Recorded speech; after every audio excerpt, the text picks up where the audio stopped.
Trying new things is hard, but growth is an essential part of life.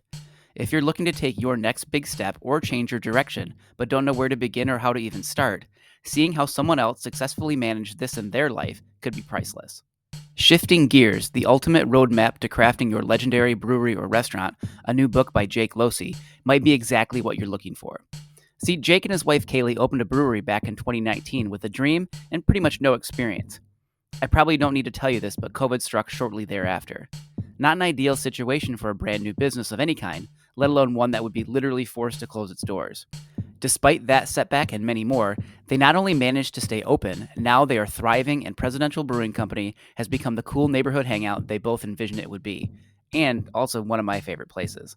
Jake's book is meant to help other aspiring entrepreneurs achieve the same heights that their customers and amazing staff have driven them to.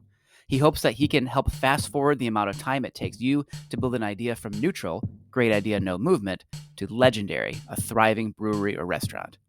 In addition to sharing the practical steps that have been proven to help build his dream, this book is also chock full of stories about the inner workings of the brewery. You will get to learn an in-depth background of how they got started and how they have continued to thrive and grow. Shifting Gears, the ultimate roadmap to crafting your legendary brewery or restaurant, is available right now on Amazon in paperback or on your Kindle. Pick up a copy today, and when you visit Presidential, which you definitely should, tell the folks there I sent you. And now, on with the show.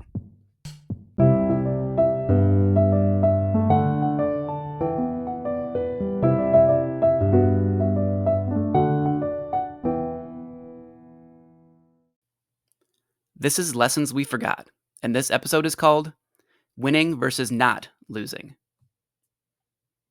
Sometimes I get accused of being overly competitive. This might be because I am regularly involved with a variety of recreational sports. It might be because I have a hard time playing games just for fun. Or it might be because I was asked to stop playing dodgeball with our students after a certain incident that I will not discuss here. So often it's assumed that I really like to win. But that's not exactly true. I just really hate to lose. I know that might not seem like a big distinction, but that difference in mindset completely changes how someone might react to a victory. And for years, I was doing it totally wrong.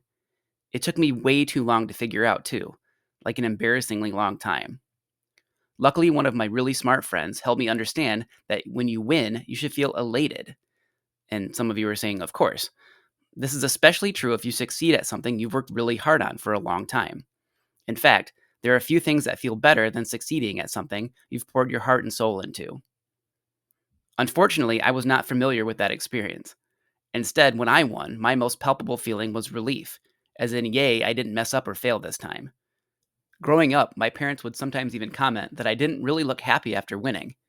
And they were right. For far too long, I was trying to avoid the negative feelings associated with failure, like anger, doubt, and shame, instead of embracing the positive feelings of success, like pride, joy, and excitement. Okay, that was a long setup, I know, but I promise this applies to us here at school. I think some of us are making that same mistake that I was making for all those years right now. When I look around at my school on Fridays, I see a lot of relief on the faces of my friends. I see coworkers who made it through the week and didn't mess up. I see people who avoided disaster, but just barely. Instead, I think we should be celebrating what we've accomplished. We put so much of ourselves into our jobs, it can be exhausting. It can feel like we're just hanging on.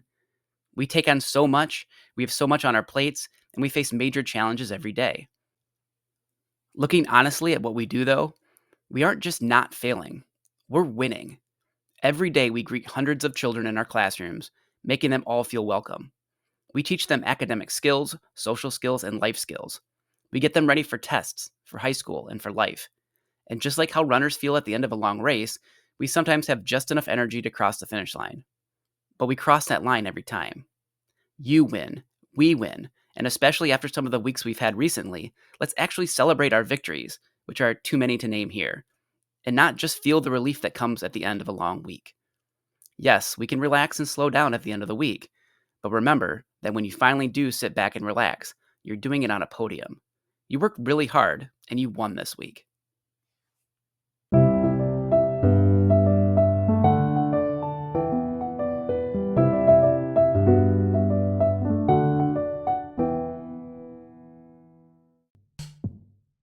Thank you for listening to this episode of Lessons We Forgot.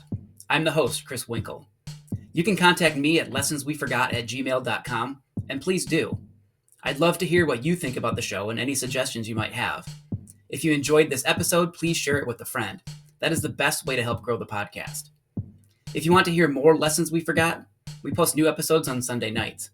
And when you like, rate, and subscribe to the show or leave a comment, that also helps the show reach new listeners. If you really hate ads like me, I do have a Patreon site, patreon.com/lessonsweforgot. For only $1 a month, you can get the show without ads. I'm offering a free trial right now, so go check it out and see if it's something you'd be interested in. Thanks again for your support.